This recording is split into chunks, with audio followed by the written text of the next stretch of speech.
안녕하세요. 저는 남부러울 것 없는 환경에서 태어난 아이였어요. 크지는 않았으나 세 식구가 살기에는 충분히 널찍했던 단독주택은 살기 좋은 동네에 자리하고 있었죠. 깔끔한 곳이었고 이웃들도 전부 돈 걱정을 하면서 사는 집들이 없었기 때문에 대체로 생활 수준이 높았습니다. 요즘도 그럴 수 있지만 당시에는 특히 하루 벌어서 하루 산다는 가정들이 많은 시대였는데요. 그런 측면에서 보면 저는 소위 보촌에 살고 있던 부잣집 아이나 다름없었던 듯 싶네요. 원체 친가가 잘 사는 편이었고 아버지가 능력이 좋으신 분이었거든요. 하지만 가족이 한자리에 앉아서 나누는 정감 있는 대화, 손을 잡고 외식을 나서는 길, 그런 것들은 제가 누려본 적이 없는 것들이었어요. 저는 원하는 장난감을 제 손에 쥘 수 있었지만 양손 동시에 부모님의 손을 잡아볼 수는 없었습니다. 저는 칭찬을 받는 것을 무척이나 좋아했고 혼이 나면 금세 기가 죽어서 시무룩해진 뒤 자기 반성을 노래하던 아이였어요. 약간의 착한 아이 콤플렉스 같은 기질이 있었던 거예요. 그랬던 저는 차마 부모님을 향해서 다들 염려의 시선으로 바라볼 만큼 두 분의 사이가 최악인 것이냐고 여쭈어보지 못했습니다. 말을 잘 듣고 조용하고 귀엽게 웃음을 짓는 착한 딸의 역할을 그 이전보다 더욱 충실하게 해야겠다는 생각은 들고 있었죠. 그렇게 하면 부모님의 차가운 사이도 따뜻해지는 날이 오지 않을까 싶었습니다. 하지만 그건 바보 같은 착각이었어요. 꿈 같은 이야기였죠. 어느 날 밤중에 저는 부모님의 언쟁을 들었습니다. 그때 엄마가 하신 말씀을 듣고 저는 충격으로 온몸을 떨어야 했어요. 내 인생은 당신 때문에 망했어. 사랑하지도 않는 남자하고 결혼해서 그 남자의 자식을 낳고 살아가는 내 기분이 하루하루 메말라가는 것 같은 내 심정이 얼마나 비참하고 치욕스러운지 당신은 모르지. 생각도 안 하지. 제가 어렸다고 해도 그게 어떤 소리인지 못 알아들을 정도로 정신적인 성숙도가 미숙하지는 않았습니다. 저는 학교에서 받아쓰기를 비롯해서 많은 것들을 학급에서 가장 우수하게 해내고 있던 제법 똑똑한 아이였거든요. 그때까지 저는 흔히 아버지를 닮아서 딸도 이렇게 공부를 잘하는 것 같다는 주변 어른들의 평가를 듣고는 했었습니다. 엄마의 짐승과도 같은 울부짖음을 듣고서 충격에 빠진 저는 제가 공부머리를 물려받은 아버지 쪽을 망연자실하게 쳐다보았어요. 제발 저보다 훨씬 더 똑똑한 아버지가 이 상황을 반박해 주기를 바랐습니다. 그러나 제가 모르고 있었던 현실은 무척이나 잔인하였죠. 비참해? 치욕스러워? 정말 못 들어주겠군. 돈 때문에 나한테 접근해서 매달리고 제발 결혼해달라면서 빌었던 게 어디 사는 누구시더라? 술김에 빌어서 나한테 달려들었던 건 바로 당신이야. 나야말로 준비도 안 된 상황에서 자식을 가지고 싶지도 않았다고. 그런데 당신이 전부 제멋대로 망쳐놓았지. 이제 저에게 이 현실을 부정할 수 있는 탈출구는 없어 보였습니다. 자다가 목이 너무 말라서 일어났던 저는 천천히 뒷걸음질을 쳤고 그 다음으로는 방문을 조용하게 닫았으며 침대의 이불 속으로 들어가서 저라는 아이가 사실은 부모님 중 어느 쪽도 원한 적이 없었고 사랑한 적도 없었다는 사실을 밤새도록 곱씹으며 울다가 잠들었습니다. 이게 어떻게 된 상황인지, 그래서 앞으로 어떻게 되는 것인지 저는 칭얼거리며 여쭈어보고 싶은 욕구를 밤새 속 안으로 삼켜낸 뒤였죠. 몇 달 뒤에 부모님은 이혼을 하셨습니다. 지금보다 훨씬 이혼에 대한 인식이 야박했던 시절이었습니다. 사회적인 시선으로 친다면 특히나 여자 쪽이 불리한 것이 이혼이었을 거예요. 그러나 엄마는 무척이나 후련한 얼굴로 양손 가득 챙기신 당신의 짐가방을 번쩍 들어올리실 뿐이었죠. 내가 너를 키울 능력도 힘도 아무것도 없어서 이렇게 내 몸만 가지고 떠나는구나. 혜승아, 미안하다. 우리 혜승이는 착하고 똑똑하니까 잘할 수 있지? 네? 뭘 잘해야 하는데요? 제가 뭘 잘할 수 있어요? 뭐든 간에 우리 혜승이는 잘해낼 거야. 착한 딸이니까. 고작 그게 마지막 인사였다는 것이 믿어지지가 않았습니다. 떠나시는 엄마를 향해 바보같이 앞으로 못 보는 거냐고 웅얼거리기나 한 게 다였어요. 똑똑한 아이라는 소리를 꽤 듣던 저였으나 그런 건 아무짝에도 쓸모가 없었습니다. 하고 싶은 말도 행동도 할 줄 모르는 저 같은 게 어떻게 똑똑하다고 할 수 있었겠나요. 그야말로 헛똑똑이가 저였을 거예요. 네 엄마 찾지 마라. 이제 네 인생에서 그런 사람은 없는 거야. 저기, 아버지, 그럼 엄마는 어디로 가신 거예요? 알게 뭐냐? 가정도 내팽개친 그런 정신병자 같은 여자가 어디 가서 뭘 어쩌고 살든 신경 쓸 거 없어. 잊고 살면 그만이야. 하지만 제 엄마잖아요. 엄마인데 그래서 그게 뭐 어쨌다는 거냐? 엄마이면 뭐래? 자식도 버리고 떠났는데 그딴 게 무슨 엄마 자격이 있다는 거냐? 앞으로 네 엄마 그 여자 이야기를 했다간 내가 가만히 안 둘 줄 알아라. 알아들어? 무섭게 윽박지르시던 아버지 앞에서 저는 정신없이 고개를 끄덕였습니다. 그때 이후로 엄마를 입에 올릴 수가 없었어요. 저는 공부를 꽤 했지만 그뿐이었습니다. 기본적으로 정신력이 안 따라줬는데 소위 깡따구라는 게 약했던 듯 싶어요. 공부를 잘하는 친구들과의 경쟁이 저는 숨막히게 벅찼습니다. 무엇보다 저에게는 정확한 목표, 장래 희망이 없었거든요. 그래서 공부를 하다가도 자꾸만 갈피를 못 잡으며 방황을 하던 고등학교 시절 아버지가 저에게 말씀하셨습니다. 뭐가 되었든 어떻게 살아야 할지 모르겠다면 그냥 의사라 하면 되는 거란다. 저한테 의사가 되라고 하셨어요. 우스웠던 점은 그 순간 제가 정말로 의사가 된 때 제 모습을 상상해 본 것이 아니라 의대로 어떻게 들어갈까 하는 문제부터 생각했다는 점입니다. 그러면 의대에 입학해야 하잖아요. 거기는 수재 중에 수재만 가는 곳인데 저는 자신 없어요, 아버지. 의대는 어차피 한 번에 못 가는 사람들 널렸다. 재수 안 되면 삼수라면 되는 문제야. 삼수 이야기를 듣자마자 저는 머리가 어지러웠고 속이 답답해졌습니다. 그래서 의사가 되고 싶지 않다고 했어요. 적성에 안 맞고 의사로서 병원에서 일을 하는 상상만 해도 힘들다고 말씀을 드렸죠. 그렇게 나약해서는 대체 뭐라고 살 거야? 의사가 못 되겠으면 교사라 하든가 교대를 가.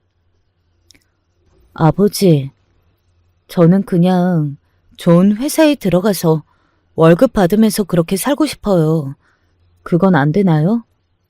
대기업에 들어가고 싶다 이 말이지? 명문대를 나와서 대기업에 입사하는 게 혜승이 너의 목표냐? 내 딸 아니랄까봐 나를 닮기는 했구나. 대기업의 대자도 저는 꺼낸 적이 없었지만 그 옆에서 아니라고 할 자신까지는 없었습니다. 이미 의사, 교사의 길을 거절한 마당이었으니까요. 아버지는 저 같은 애가 과연 회사 내에서 처신을 잘하고 그 안에서 분위기를 잘 읽을 수 있을지 의심스럽다고 하셨습니다. 그러나 어쨌든 대기업에 들어가서 고액 연봉을 받는다는 것은 멋진 일이니 두고 보겠다고 말씀을 덧붙이셨죠. 그걸 못 이뤄내면 아버지의 손에 죽을 것 같았습니다. 울면서 공부를 했던 기억으로 가득하네요. 좋은 대학을 가도 어차피 저의 길은 대기업 입사로 정해져 있는 셈이었습니다. 고등학교 3학년 때 공부를 하다가 스트레스가 심해서 쓰러진 적이 있었어요. 아버지는 저에게 괜찮냐는 물음 대신 나약하다는 질색을 하셨습니다. 공부를 하는 머리는 나를 닮아서 잘 타고났는데 네 엄마를 닮아서 정신병이 좀 있는 것 같구나. 항상 주의하고 조심해라. 오랜만에 아버지의 입에서 엄마의 존재가 거론되었는데 별로 좋지 못한 주제였습니다. 저는 피가 차갑게 식는 것을 느끼며 제가 만일 대기업에 들어간다고 가정하면 그 다음에는 뭘 해야 하냐고 여쭈어봤어요. 일단은 회사에 들어가서 네가 대성할 수 있을지 아닐지 파악을 해야겠지. 그것에 따라서 너의 시집가는 날짜가 정해지는 거야.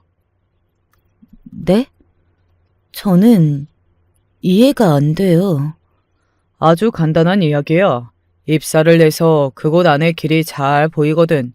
길게 해보다가 시집을 가는 것이고 그게 아닐 것 같으면 가장 이르게 1살이라도 어릴 때 하루빨리 더 빨리 시집을 가면 돼. 아버지, 힘들게 대기업에 들어갔는데 왜 시집을 가라는 건가요? 안 그러면 여자가 대기업에서 임원까지 갈 거냐, 뭐를 할 거냐? 혜승이 너 시집 안 갈 생각이야? 노처녀로 살다가 늙어서 죽을 거야. 그게 네 꿈이야? 아니요. 노처녀가 꿈은 아니에요. 네가 사회적으로 그게 무슨 성공이라도 하지 않는 이상 1살이라도 어린 게 추가 점수를 받기에 좋은 거다. 가격표를 잘 달고 결혼 시장에 나갈 거 아니냐? 저는 물건이 아닌데 왜 가격표가 붙나요? 이 녀석아, 그렇게 물러터진 소리를 하다가는 나사 빠진 한량하고밖에 결혼을 못할 거다. 정신 차려. 정해진 미래가 싫어서 대학을 가기 싫은 사람은 전국에서 저 하나일 것 같았습니다. 하지만 아버지의 심기를 거스르는 것은 있을 수 없는 일이었어요. 복받은 줄 알고 살라는 소리를 귀 따갑게 들어온 바였습니다. 네가 먹는 거 입는 거 전부 내 주머니에서 나오는 거다. 네가 이룬 건 없어. 내 밑에서 잘 태어난 행운 하나만 쥐었을 뿐이지. 그렇게 말씀하시던 아버지의 기대에 크게 부응하지는 못했으나 실망을 안겨드리지도 않았습니다. 기대보다는 조금 못 미쳤으나 대학을 어쨌든 잘 들어갔거든요. 대학 생활을 막 시작했던 저에게 아버지는 중대 발표를 하겠다고 그러셨어요. 제가 성인이 되었으니 이제 때가 되었다고 하시길래 그게 무슨 뜻인가 했더니 아버지가 재혼을 하신다는 이야기였습니다. 그 사실을 듣는 순간 제가 엄마 생각이 안 날 수가 없었네요. 제 새엄마가 되실 분에게는 중학생짜리 딸 하나가 있다고 하였습니다. 집안은 좋은 편이라고 하더군요. 사업을 한 게 꽤 잘 돼서 가난했던 집안이 활짝 펴진 경우라고 하였습니다. 그런데 그분이 남자를 잘못 만나셨던 거예요. 가진 거 하나 없는 남자였죠. 완전히 코가 잘못 깨어서 그분은 가족들의 반대를 뒤로하고 그 남자와 결혼을 하셨어요. 멋대로 사신 바람에 가족들과 결국 연까지 끊으셨고요. 사랑 하나만 보고한 결혼은 행복한 줄로만 알았답니다. 그분은 태어난 아기를 등에 업으신 채로 일을 다니셨죠. 가난 때문에요.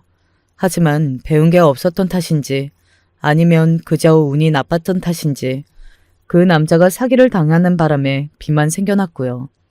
그걸 어떻게든 만회해보려고 무리하게 여러 가지 일을 다니던 그 남자는 어느 날 근무 현장에서 심장마비로 세상을 떠났습니다. 딸과 함께 남겨지셨던 그분은 연을 끊고 살았던 가족들에게 찾아가셨고 용서를 비셨죠. 그 사람이 죽고 난 뒤 솔직한 그때의 내 심정을 말해줄까? 나는 후련했어. 내 잘못된 선택에서 벗어날 방법이 달리 없었거든. 그 사람에게서 도망치는 게 아니라 가난이라는 차가운 현실에서 도망치는 모양새였기 때문에 그게 미안해서 차마 도망도 못 친 채로 내 가슴만 치면 산 세월이었어.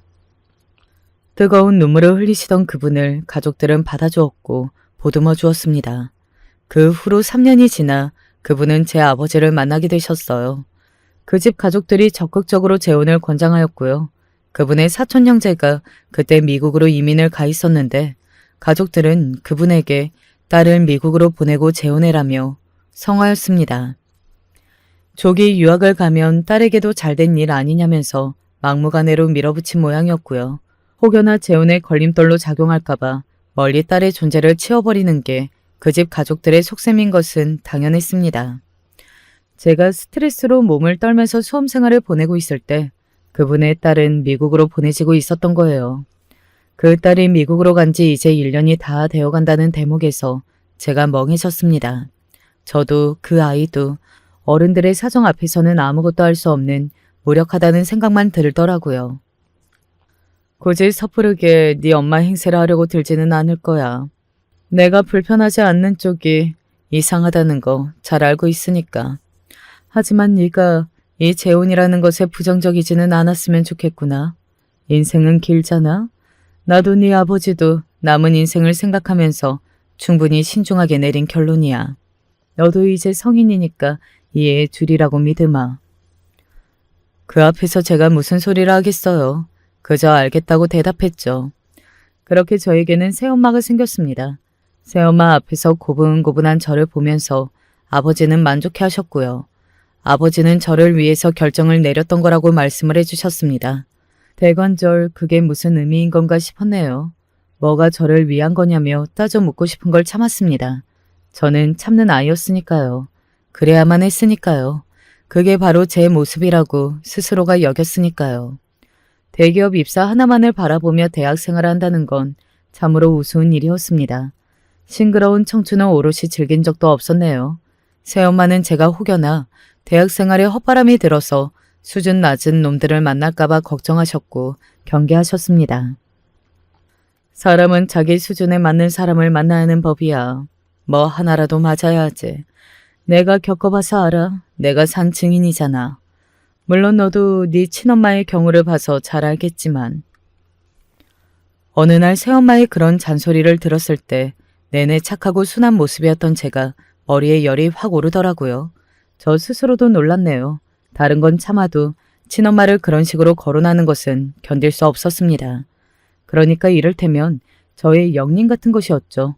붙잡지 못하고 가지 말라는 소리도 못하고 데려가 달라는 말도 못한 채 무력하게 떠나보냈던 친엄마는 제 영원한 후회였습니다. 살벌해진 제 표정을 보고 놀란 새엄마가 뒤로 물러나셨어요. 아주 깔끔한 후퇴였는데 그걸 보고서 저는 새엄마가 무척이나 눈치가 좋으신 분이라는 생각이 들었습니다. 그러니까 제 아버지 같으신 분이 굳이 재혼을 하셔서 법적인 부부까지 되신 것이었겠지만요. 제가 이상한 놈한테 잘못 코 깨일까봐 새엄마가 신경 써주시는 걸 아버지는 무척 흐뭇하게 여기셨습니다. 바람직한 모녀의 모습이 되어가고 있다고 보셨어요. 우리 세 가족이 멋지다고 하셨는데 정말 이상했죠. 새엄마의 친딸은 이역만리 머나먼 땅에서 살고 있었습니다. 아무리 남의 집이 아니라 가까운 친척집에서 살고 있다고는 하지만 걱정도 안 되는지 철저하게 없는 존재로 여겨지고 있었어요. 마치 존재는 하지만 존재하지 않는 것처럼요. 저는 이게 너무나도 개의하고 괴상한 일이라고 생각을 했습니다. 아무도 새엄마의 친딸 이야기를 하지 않았어요. 유일한 딸인 것처럼 저는 그렇게 살았고 한 번도 진정으로 원한 적은 없었으나 줄곧 제 목표였던 대기업에 입사를 했습니다. 슬프게도 단 8개월 만에 저는 제가 어떤 경우에 속하는지 알 수 있었죠. 예전에 아버지가 해주셨던 말씀 말입니다. 회사 내에서 제가 성장 가도를 달릴 수 있는 인재인지 아닌지 그것을 보면 된다고 하셨는데 냉정하게 저는 아니었어요. 제 한계는 명문대를 나와서 대기업에 입사하는 것, 딱 거기까지였습니다. 나는 이제 뭘 해야 할까? 내 인생은 대체 뭘까? 이렇게 사는 게 맞기나 한 걸까? 그런 고민을 하던 제 앞에 한 남자가 나타났습니다. 짧다면 짧은 1년이라는 기간 동안 만나다가 결혼을 했습니다. 당연히 아버지가 찬성을 해주셔서 교제를 한 것이었고 허락을 해주셔서 결혼을 한 것이었어요. 새엄마 역시도 제 남편을 제법 흠촉하게 여기셨고요. 능력이 있고 야망이 넘치는 그런 인물이었습니다. 대기업에 몸을 담고 있던 사람이었고요. 열정적으로 일을 할 줄 알았고 승부욕이 강한 동시에 냉정하고도 냉철한 성격이었습니다. 제 아버지 그리고 친가 쪽 사람들을 떠올리게 만드는 남자였네요. 시댁의 집안이 좋지는 않았어요. 전혀 좋지가 못했는데 남편 하나만 보고 아버지가 허락을 해주신 것이었습니다. 남자라면 그 정도의 기계 배짱은 있어야지. 내가 볼 때 우리 사위는 아주 큰 그릇이야. 특히나 인생의 성공에 있어서 걸림돌이 된다면 배를 나눈 가족이라 할지라도 냉정하게 끊어낼 줄 아는 대목에서 나는 감탄했어. 혜승이가 유약하고 심약한 면이 있어서 부디 강인한 놈하고 결혼을 했으면 싶었는데 아주 좋아. 좋게 봐주셔서 감사합니다. 절대 실망시켜드리는 일은 없을 겁니다. 그래. 내가 앞으로 흐뭇하게 지켜보겠어. 웃으며 고개를 끄덕이시던 아버지 앞에 결연한 미소를 짓고 있던 남편의 모습은 마치 두 사람이 혈연 관계인가 싶은 착각을 불러일으켰습니다. 본래 시댁은 꽤 잘 사는 집안이었어요. 그러나 어이없게실이 웬 사기 사건에 연루가 되어버렸고 그걸 수습하려고 하다가 오히려 더욱 화를 입어 온 재산을 다 잃었습니다. 끝없이 절망하시던 시부모님의 모습을 보고 남편은 실망을 하였다고 그러더군요. 살다가 보면 그런 고난, 시련 정도는 닥칠 수가 있는 거 아니야? 모든 사람들이 그런 비극을 당하는 건 아니라지만 찾아보면 은근히 피해 사례가 널린 게 사기 사건 아닌가? 그런데 왜 그렇게까지 세상이 무너진 것 마냥 좌절하시고 이제 인생은 끝났다고 우시며 주저앉으려고 하셨던 건지 나는 아직도 이해가 안 돼. 아직 자식들이 장성한 나이가 아니었으니 거기에서 오는 걱정이며 불안이 크셨던 게 아닐까? 너무나도 막막해서 이제 어디서부터 다시 시작을 해야 할지 두 분이 생각을 해보실 힘조차 없었던 거지. 참나. 당신은 어떻게 그런 식으로 생각이 돼? 희한하네. 아직 자식들이 다 안 컸으면 오히려 더 힘을 내야 하는 거 아니야? 힘이 안 나더라도 억지로 이를 악물고 죽을 각오로 세상에 덤벼하는 거 아니야. 그게 부모 아니야? 어른으로서 그렇게 무기력한 모습을 보인다면 그게 자식 교육에 좋은 일이겠어? 아니, 내 생각이 그냥 그렇다는 거야. 당신의 말이 맞기는 해. 근데 그건 너무 이성적인 판단 아닌가 싶어. 사람 마음이라는 게 기계처럼 정리가 되고 움직이는 건 아니잖아. 속 편한 소리 한다. 당신이 공부에서는 그럭저럭 성과를 보였지만 나머지는 죄다 낙제점이라서 영 미덥지가 않았다고 하신 장인어른의 말씀이 무엇인지 나는 하루하루 체감 중이야. 남편은 그때 한심해 죽겠다는 눈으로 저를 쳐다보고 일을 하였고 저는 얼굴이 뜨거워져서 이 민망함을 들키고 싶지 않아서 부엌 정리를 좀 해야겠다는 황당한 핑계를 대며 자리를 떠버렸습니다. 괜히 냄비를 뒤적거리면서 생각을 했었죠. 제가 어쩌다가 저의 아버지 같은 남자를 만나서 결혼을 해버렸나 하는 생각을 말입니다. 제가 이상한 건지 아버지가 남편이 이상한 건지 도저히 그 답을 모르겠더라고요. 주변에서는 저를 향해 유복한 집안에서 잘 태어나 대학 잘 나오고 대기업 잘 들어가서 대릴 사위나 다름없는 남자와 결혼까지 잘해서 친정의 효도까지 한 번에 한 아주 운이 좋은 인생이라고 하였습니다. 남편과 결혼하고 나서 얼마 뒤 저는 그토록 어렵게 들어갔던 대기업을 등지고 퇴사를 했었습니다. 아버지와 남편 모두 제가 그러기를 바랐거든요. 새엄마 역시도 어차피 회사 생활이 적성에 안 맞을 것 같으면 하루빨리 그만두고 집안일이나 적극적으로 하면서 현모양처의 역할을 하는 게 낫다고 저한테 그러셨습니다. 반찬 만드는 거 하나씩 내가 가르쳐 줄게. 네 맛에 엄마들이 따라고 어울리는 거지. 성공적인 재혼의 대가로 당신의 친딸을 지워버린 새엄마의 미소가 진짜인지 아니면 가짜인지 저는 속으로만 궁금해하고 있었습니다. 이런 생각들로 심란한 저를 남편은 이해 못했어요. 당연히 그랬겠죠. 남편은 본인의 성공적인 인생 계획을 위해 시부모님과 시동생을 모른 척하고 살아온 사람이었으니까요. 제가 남편을 처음 만나고 불과 3개월 정도가 지났을 때 시부모님은 먼 시골로 내려가셨습니다. 그곳이 시아버지의 고향이라 하더군요. 두 분의 귀농을 남편이 적극적으로 추진했었고요. 본인의 잘난 맛을 살며 정이라고는 없었던 장남이 갑자기 전에 없이 연락을 해오더니 긍정적인 지원을 해가면서 귀농을 추진하니까 각박한 도심의 좁은 집에서 무기력하게 사시던 두 분은 이게 웬 떡이냐 싶어서 얼른 짐부터 싸셨겠죠. 그건 남편이 없던 효심을 발휘했던 게 아니라 처음부터 저와 결혼을 결심했었기 때문에 집안 정돈부터 재빠르게 들어갔던 것뿐이었습니다. 참으로 용이 주도하고 추진력이 빠른 사람이에요. 남은 건 이제 시동생 쪽이었는데요. 남편에게는 남동생이 하나 있습니다. 사기 사건에 휘말린 뒤 집안이 폭삭 망했을 때 시부모님은 주저앉으셨고 남편은 버티고 섰습니다. 그리고 그때 시동생은 에라 모르겠다 하면서 바닥을 나뒹굴었습니다. 한 가족인데도 양상은 이렇게나 달랐죠. 형제인데 결 자체가 달랐어요. 시동생은 오늘 내가 친 사고는 내일에 내가 수습할 것이라는 말을 입에 달고 사는 사람이었습니다. 막무가내 무대뽀였다는 이야기예요. 고등학교도 다니다가 그만둬서 중졸이었고요. 공부? 더 배워서 뭘 어쩔 건데? 어디다 써먹을 건데? 사회생활하면서 그것들이 무슨 쓸모라도 있나? 그딴 것들 하나도 몰라도 사는 것에는 하나도 지장 없어. 별 계획도 없이 돈 되는 일이라면 아무거나 덥석 물어서 하고 이런 인물들이 특이하게 대부분 결혼은 꼭 하더라고요. 그것도 대체로 이른 나이에 말입니다. 20대 중반의 나이에 이미 여자를 만나서 살림을 차렸고 금세 아이도 태어났습니다. 이걸 두고 남편은 대책 없는 놈이라고 비난하였어요. 시동생이 결혼했을 때 남편이 100만 원을 줬었고 첫 아이가 태어났을 때 또 100만 원을 줬었습니다.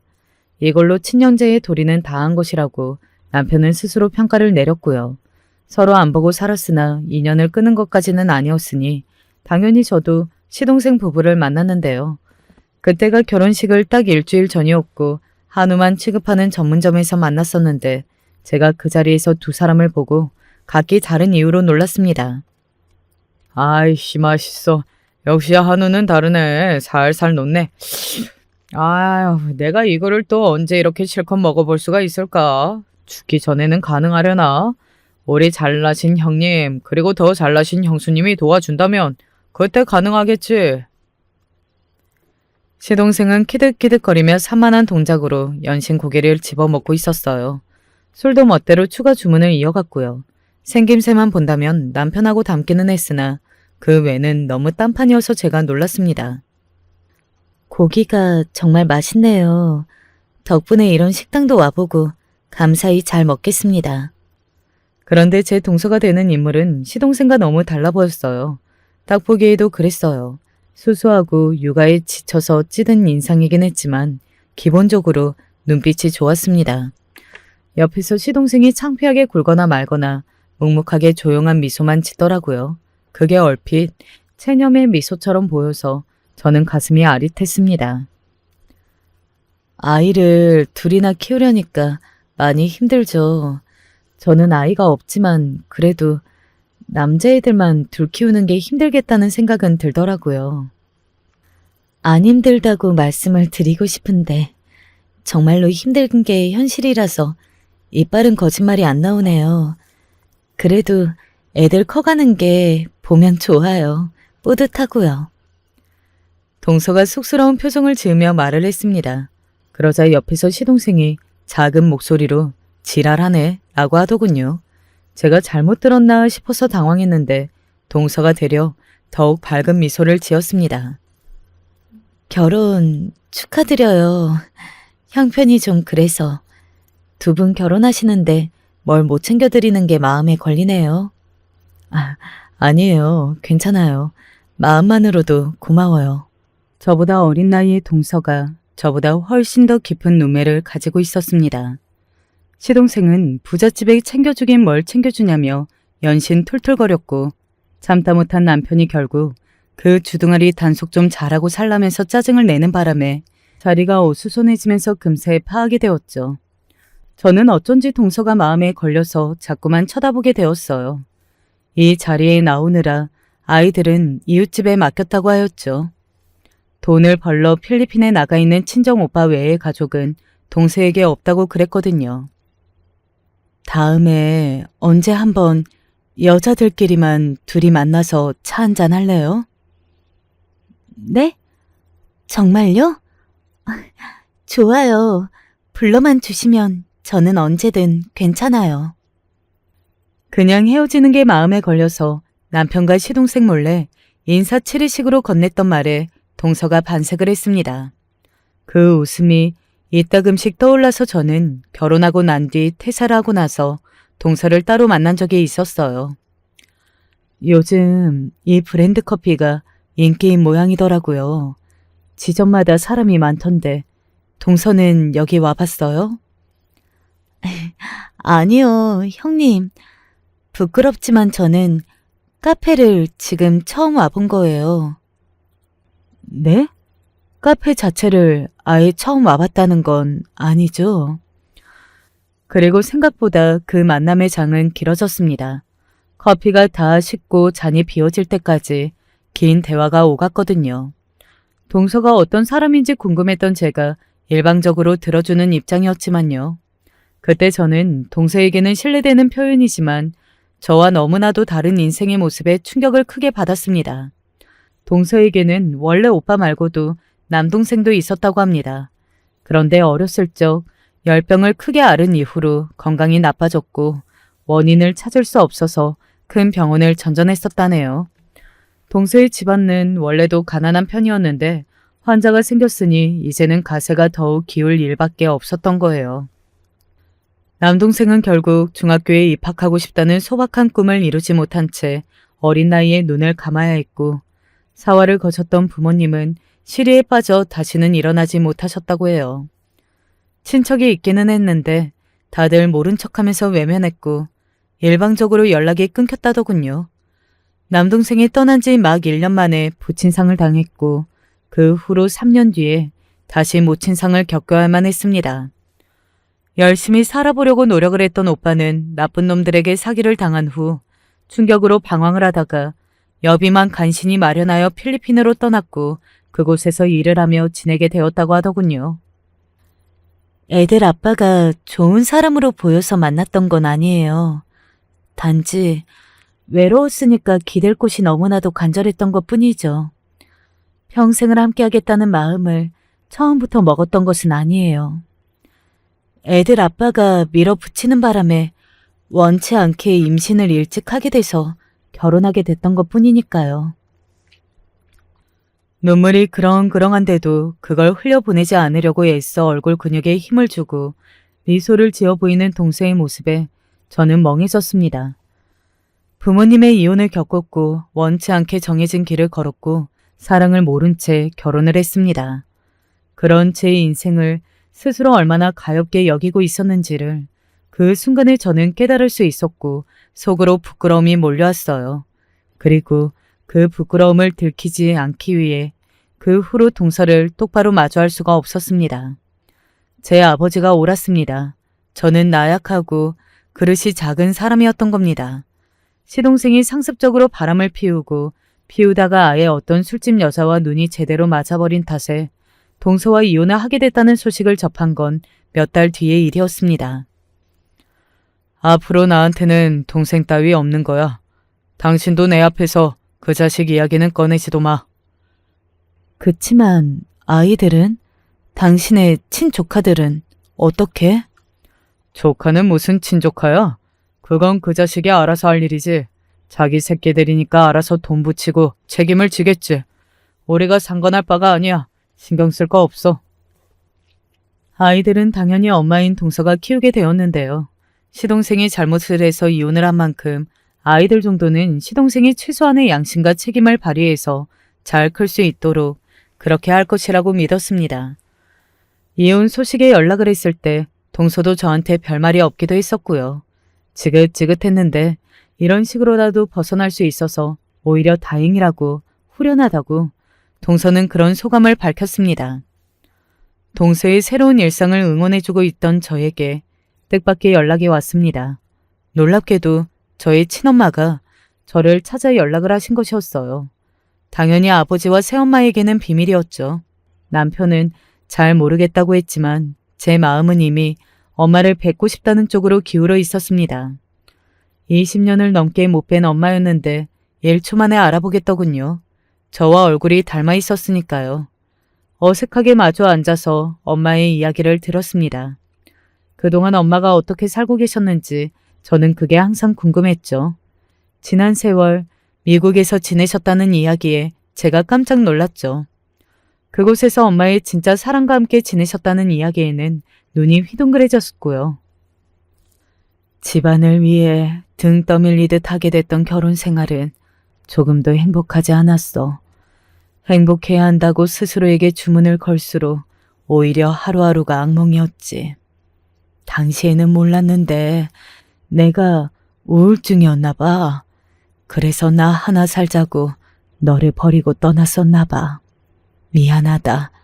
혜승아, 너에게 진심으로 엄마가 많이 미안해.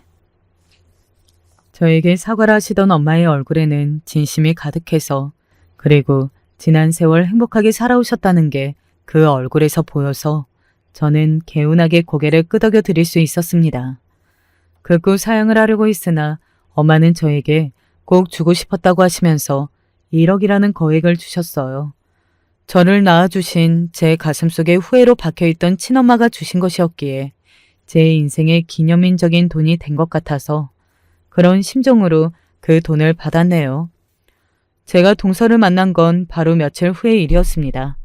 집에 커피 선물이 들어왔는데 동서 생각이 나더라고요. 그래서 동서가 사는 쪽으로 외출할 일이 생겼던 참에 그걸 주고 갈 셈이었어요. 대략 어디쯤에 산다는 것만 알고 있었던 저는 그날 처음으로 동서네 집이 정확히 어딘지 알게 되었죠. 주소를 받아서 도착했더니 오래된 빌라 건물에서 동서가 허겁지겁 나왔어요. 여기까지 와주시고 정말 감사해요. 형님, 괜찮으시면 잠깐 들어왔다 가셔요. 저는 별 생각 없이 주려고 한 것인데 딱 봐도 값비싼 수입 커피 세트인 걸 보자 동서가 놀란 모양이었죠. 그걸 품에 안고서는 거의 울상이 돼서 말을 하길래 저도 모르게 그럼 잠깐 집 구경이나 하고 가겠다는 대답이 나와버렸습니다. 밖에서 가늠되는 것보다 내부가 넓어서 다행이라는 생각이 든 것도 잠시 애들을 키우는 집인데 너무 횡하다는 생각이 들더군요. 침대, 옷장, 장난감, 심지어 책까지 아무것도 없었습니다. 옷은 가지런하게 개진 모양으로 구석에 쌓여 있었고 보온이나 될까 싶게 생긴 이불 또한 구석에 정리가 되어 있더라고요.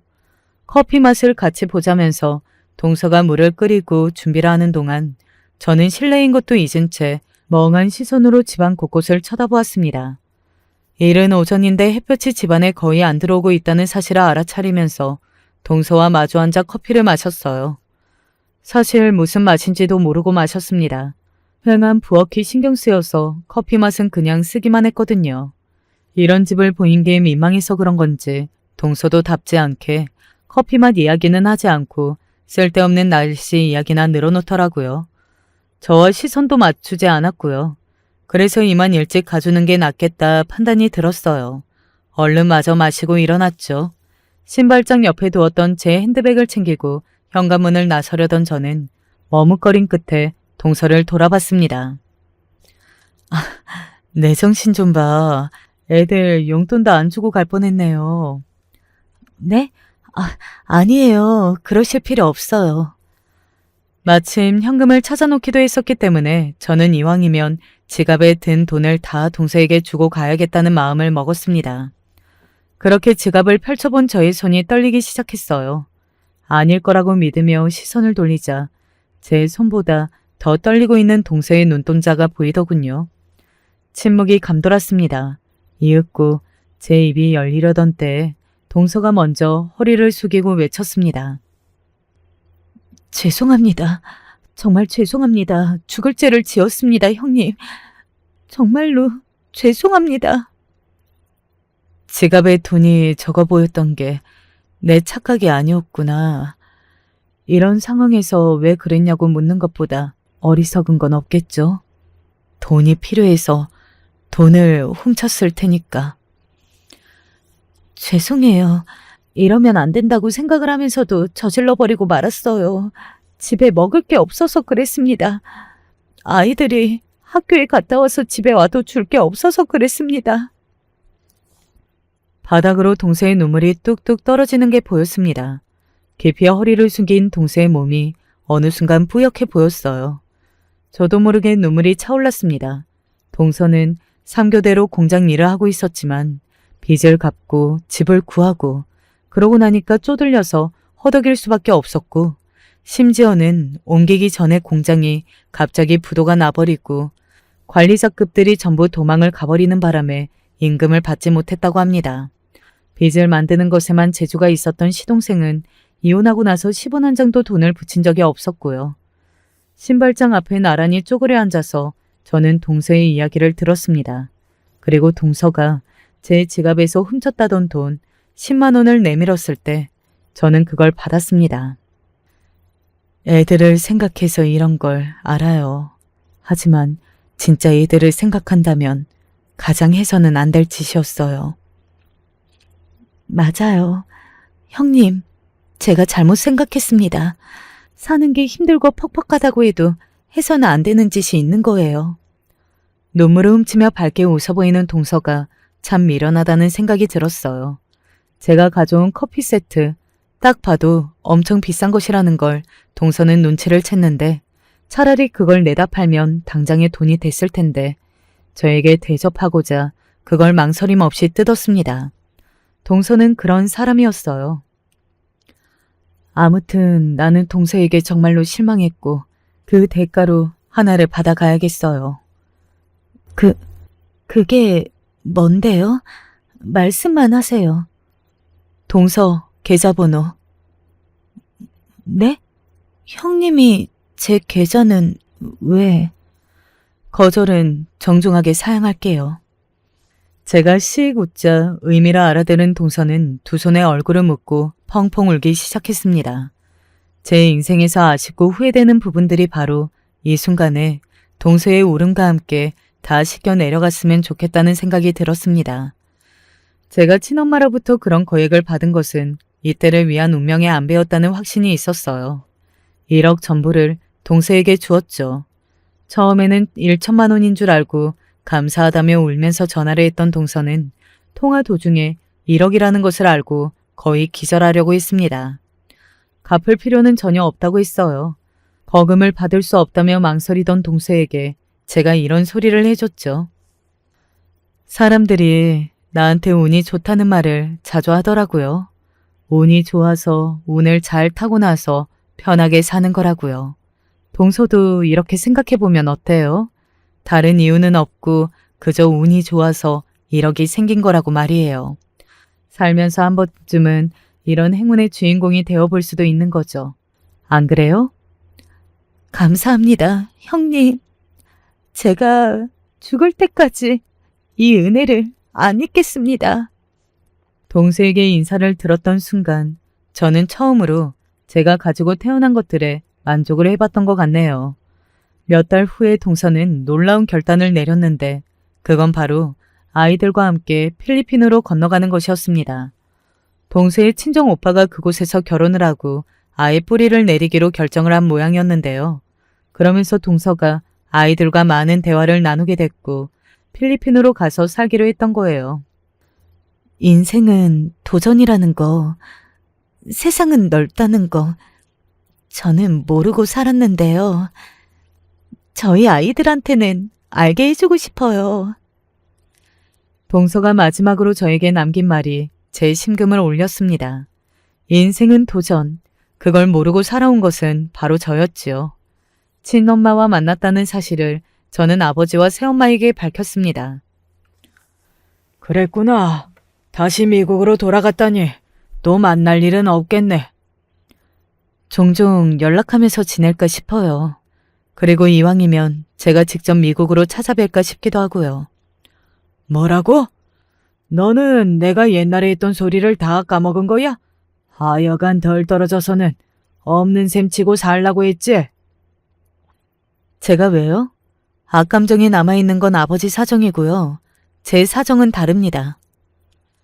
태어나서 처음으로 제가 아버지의 입을 다물렸습니다. 변한 제 모습에 놀란 아버지가 헛웃음을 지으시다가 자리를 뜨시는 게 통쾌하더군요.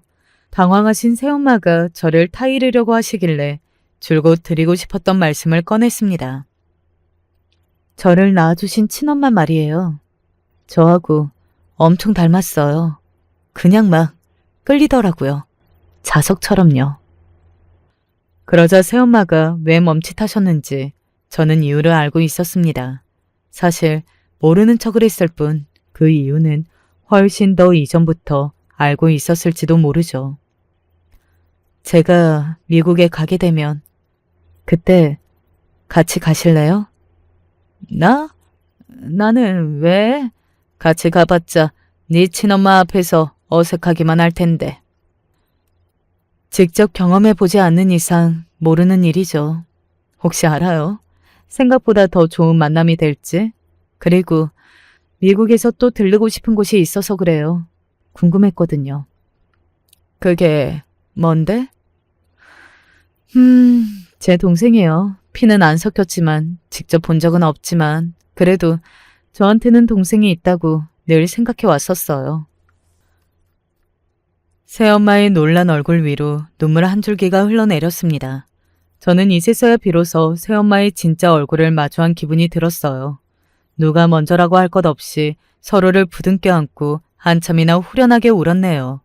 분명히 똑같은 일상인데 완전히 달라진 일상이 제 앞에 놓여져 있었습니다. 더 이상 아버지의 근엄한 호통이 무섭지가 않았고요. 제 편을 들어주고 미국에 있는 딸 이야기를 서슴없이 하시는 새엄마의 모습에 아버지를 포함한 모든 친인척들이 경악하는 모습을 보는 건 무척이나 즐거운 경험이었답니다. 다음 달에 어머님 생신인 거 아니셨지? 내려갈 준비 다 해도 그때 가서 딴소리 하지 마. 굳이 내려갈 필요 없다니까 자꾸 피곤하게. 그러게 자꾸 사람 피곤하게 헛소리 할래? 아, 알았어. 알았다고. 잘난 척만 하던 이성적인 사고방식에만 절여져 있던 남편은 제가 휘어잡았고요. 시부모님께서 워낙 손주를 두 팔 벌려 환영하시고 게다가 저희 아이도 시골에 가는 걸 무척이나 좋아했기에 남편도 하는 수 없이 점차 가족 중심적인 사람이 되어갔습니다. 세월이 흐른다는 거, 나이를 먹는다는 거, 나쁜 것만은 아닌 것을 체감하며 산 10년이었습니다. 한국으로 아예 들어온다는 소식을 들었던 게 6개월 정도였는데 대체 언제 들어올까 싶었던 동서를 드디어 만난 날이었죠. 그간 어쩌다 보니 한 번도 얼굴을 보지 못하고 10년이 흐른 상태였어요. 형님, 어쩜 이렇게 그대로세요? 동서야말로 정말 무섭네요. 사진으로 봤을 때 나이를 진짜 안 먹는다고 생각을 하기는 했었는데 직접 보니까는 무서울 정도로 옛날이랑 그대로인데요? 비결이 뭐예요? 형님, 미친놈하고 사느라 온갖 고생을 다해서 그때는 일찍 사갔던 거예요. 지금이 제 나이대로 보이는 거고요. 동서의 너스레에 제가 웃음이 터졌습니다. 동서가 필리핀에서 공수를 해온 맛있는 커피를 나눠 마시던 저는 놀라운 소식에 하마터면 기침이 나올 뻔했어요. 민석이가 하버드에 합격을 했다고요? 하버드 대학교? 명문대의 상징 중 상징이라고 꼽히는 바로 그 하버드를 말하는 거예요? 네, 어쩌다 보니까 그렇게 됐네요. 배시시 웃는 동서의 모습을 보면서 저는 이게 무슨 일인가 싶었습니다. 세상에, 동서의 큰애가 하버드에 들어갔다고 했어요. 너무 놀라고 신기해서 웃음이 막 나오더라고요. 동서는 제가 그때 1억 원이라는 거액을 주었기 때문에 여기까지 올 수 있었던 거라며 저에게 모든 공을 돌렸습니다. 작은 애는 일찍이 창업을 하는 쪽으로 목표를 정했다는 소리를 듣고서는 제가 혀를 내둘렀네요. 당시 돈으로 1억, 어마어마했죠. 하지만 그 돈이 있다고 해서 최고의 명문대를 들어가고 일찍 꿈을 찾아서 준비를 하고 그럴 거라는 보장이 어디에 있나요? 내 덕분도 있겠죠. 당연해요. 하지만 이건 동서가 일궈낸 기적이에요. 글쎄요. 그렇게 말씀을 하셔봤자 저는 암만 해도 형님의 덕분인 것 같아서 은혜를 갚아야겠는데. 형님, 혹시 시간 좀 있으세요? 장난스러운 동서의 표정을 보고 저도 덩달아 장난스레 눈을 흘기며 그건 왜 묻냐고 그랬습니다. 그러자 동서가 상상도 못한 제안을 하는 게 아니겠어요? 시간 되시면 저하고 유럽 여행 가요. 유럽의 여러 나라들 죽기 전에는 전부 다 가보고 싶지 않으세요? 한 살이라도 젊을 때 가십시다. 내가 유럽을 안 가보기는 했는데 아니 그보다 진심으로 하는 소리예요? 동서는 100% 진심이었습니다. 갑자기 유럽 여행이라니 당황스러웠으나 제 심장이 뛰고 있는 게 느껴지더라고요. 그걸 깨닫고는 당장 가기로 했습니다. 몇 달씩이나 유럽을 돌겠다고 하니까 남편이 난리가 났어요. 애는 어쩌고 지구 반대편으로 날아가냐면서 화를 내더군요. 친정도 있고 시댁도 있고 남편도 있는데 심지어는 돌봐줄 사람을 구할 돈도 있는데 뭐가 문제야? 그러자 입을 다물었던 남편은 출국 하루 전날에 진심을 밝혔습니다. 사실은 본인도 헐헐 나비처럼 예정에 없던 해외여행을 길게 다녀보고 싶다면서 제가 부러워서 울컥했던 것이라고 하더군요. 남편이 갖고 싶은 선물들을 유럽에서 다 사오기로 약속을 하고서 비행기에 탄 제가 한참이나 입술을 비집고 나오는 웃음을 눌러 참았습니다. 남편이 변해도 참 많이 변했다는 생각이 들었는데 그게 좋아서 웃음이 나왔네요. 참고로 시동생은 술 먹고 사고를 친 게 수습이 안 돼서 감옥에 가 있는데요. 여행을 하면서 옛날에 감옥으로 사용했다던 유적지를 봤는데 그 앞에서 동서가 기지개를 어찌나 시원하게 켰던지 모릅니다. 웃고 울고 정말 신기할 만큼 알찬 여행이었어요. 긴 여행 동안 한 번도 안 싸웠고요. 돈은 이런 단위까지 동서가 다 냈답니다. 그러고 나서 그 해의 제 생일에는 동서가 차를 한 대 뽑아줬어요. 알고 보니까 제 취향 조사를 미리 해놓고서 애들하고 머리 맞대고 몇 달 전부터 준비를 했었더라고요. 차를 바꾸려고 계속 생각과 고민만 하던 참이었는데 감동적인 선물을 받아버리니까 거절할 방도는 없었죠. 감사하게 받았고 지금까지도 잘 타고 다닌답니다. 모두가 건강하고 무탈하게 잘 지내고 있어요. 앞으로의 일은 모르겠지만 서로를 위하는 마음으로 살아간다면 넘어가지 못할 산은 없다는 자세로 다가오는 미래를 바라보려고 합니다. 제가 이런 고민으로 여기에 글을 남겨보게 될 줄 몰랐어요. 그래도 익명이니 알아보는 사람도 많지 않을 것 같고 그냥 온전히 저를 딸 같은 마음으로 사연을 들어주셨으면 좋겠습니다. 큰 갈림길에 서서 일어나려는 저의 이야기를 들어주시는 것만으로도 크게 위로가 될 것 같아요. 저는 어릴 때 부모님이 이혼을 하시고 여기저기 맡겨지면서 자라나게 되었어요. 그래도 친척집에서 살면서 나름 학교도 졸업하고 직장을 다니면서 빠르게 독립을 하게 되었습니다. 얼른 제 생활을 가지고 싶었고 그러면서도 늘 자라오는 내내 번듯하게 부모님이 다 계신 친구들이 부러웠어요. 내색하기는 싫어서 늘 참아왔지만 그래도 가정을 향한 열망은 있었는데요. 함께 직장을 다니던 동료가 어느 날 저에게 괜찮은 인연을 소개시켜준다고 하기에 만나봤어요. 몇 번 만나다 보니 남자가 참 자상하고 잘해주는 것이 저도 점점 마음에 끌리더군요. 딱 제가 바라던 느낌의 이상형이었어요. 그러던 어느 날 남자친구가 저에게 말하더라고요. 당시 이 말을 듣고 얼마나 심장이 두근거렸는지 터질 것 같았습니다. 지연아, 나는 네가 우리 가족이 되었으면 좋겠어. 우리 엄마랑 동생도 너를 무척 보고 싶어해. 정말? 그 말을 들었을 때 얼마나 왈칵하고 울음이 쏟아지던지 평생 저에게 있어서 강렬한 열망이었던 가정이 생긴다는 것이 참 기뻤습니다. 하지만 여기서 한 가지 문제가 있었는데요. 저는 모아둔 돈이 많지 않았어요. 직장에 취업한 지 오래되지 않았고 저보다도 사회생활을 오래 한 남자친구에 비해서 혼수로는 턱없이 모자라는 사정이었어요. 그런 사정을 말했더니 남자친구는 전혀 염두에 두지 않더라고요. 그게 무슨 상관이야. 나는 얼른 너랑 결혼해서 같이 살고 싶을 뿐이야. 네 돈 내 돈이 어딨어. 어차피 우리 돈 될 건데. 그러면서 남자친구는 여러 가지 계획들을 말하더군요. 부모님도 이쯤 되니 저와 결혼할 것을 다 알고 계시고 집도 받으셨다는 것이에요. 참 감사하기도 하면서 한편으로는 정말 그렇게 가도 되는 것인지 걱정스러웠어요.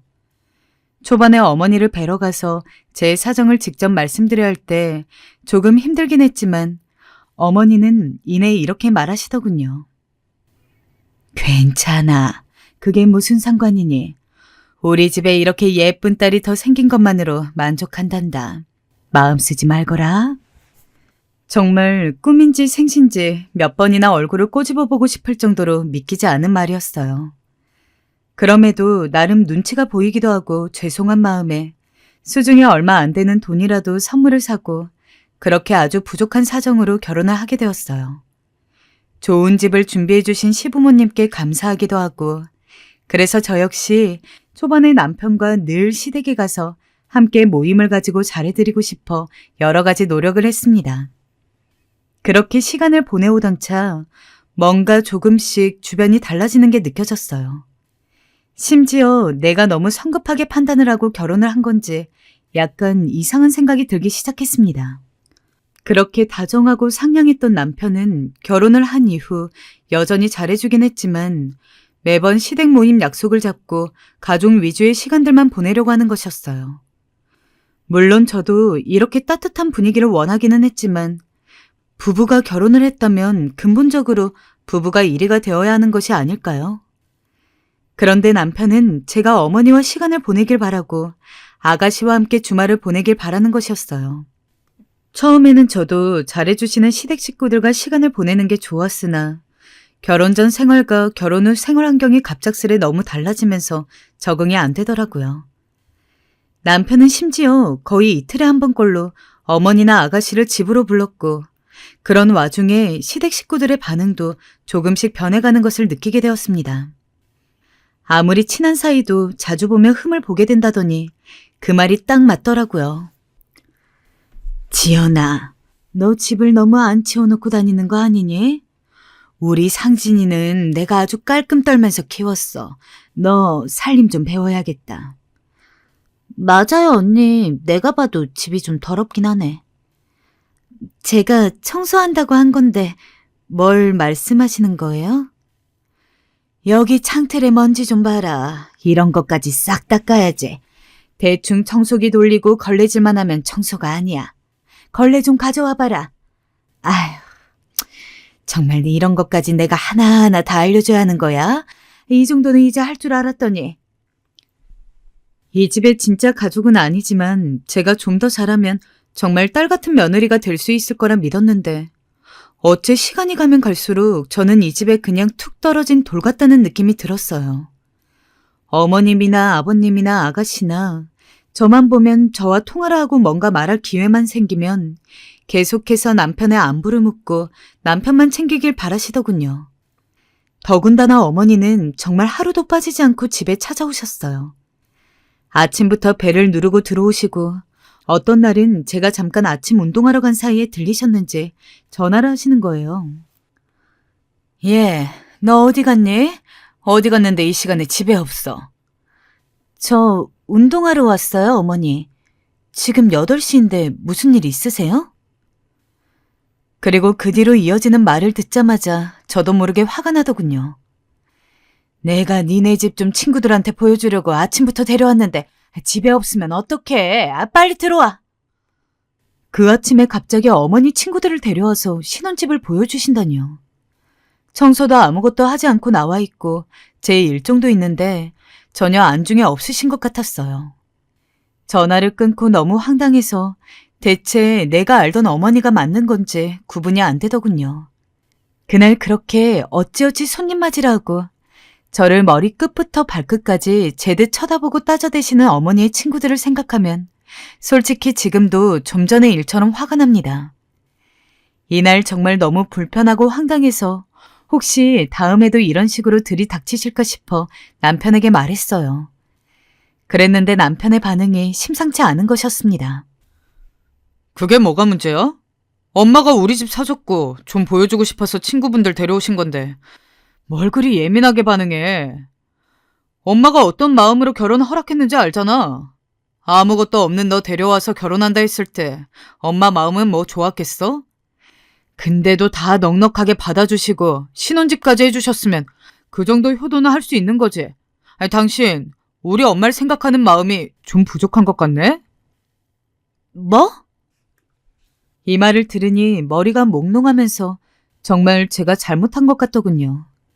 어렵사리 결혼을 허락해 주셨고 빈몸으로 온 며느리를 맞으셨으니 이런 집을 사주신 것에 대해 무한 감사를 해야 했던 것이구나 하면서요. 이날 잘 이해가 안 갔지만 그냥 그런 대로 받아들이게 되었어요. 그런데 정말 갈수록 태산인 것이 어머니는 툭하면 저에게 잔심부름을 시키셨고 아가씨도 일주일에 한 번은 저희 집에 와서 반나절 넘게 머무르다 가는 것이었어요. 그리고 말끝마다 어머니는 이 말을 반복하시더군요. 솔직히 이 정도 집 해주고 돈 없는 며느리 받아주는 나 같은 시어머니가 어딨어. 내가 너 시집살이 시키니 뭘 시키니 복 받은 줄 알아라. 그 말을 들으니 점점 헷갈리게 되었고 이런 상황에 불만을 갖는 제가 나쁜 거구나 싶었습니다. 하지만 그러면서도 속 어디선가는 자꾸 우라가 올라오는데 뭐가 정상인 건지 구분이 안 가더군요. 가끔 이런 부분에 대해서 남편에게 조금은 내 상황을 이해해달라고 호소해도 남편의 돌아오는 말은 늘 같았어요. 너는 진짜 고마운 걸 모르는구나. 부모님이 본인 노후 준비한 것 떼서 우리한테 이 집을 주신 건데 네가 며느리로서 잘해드려야 되는 거 아니야?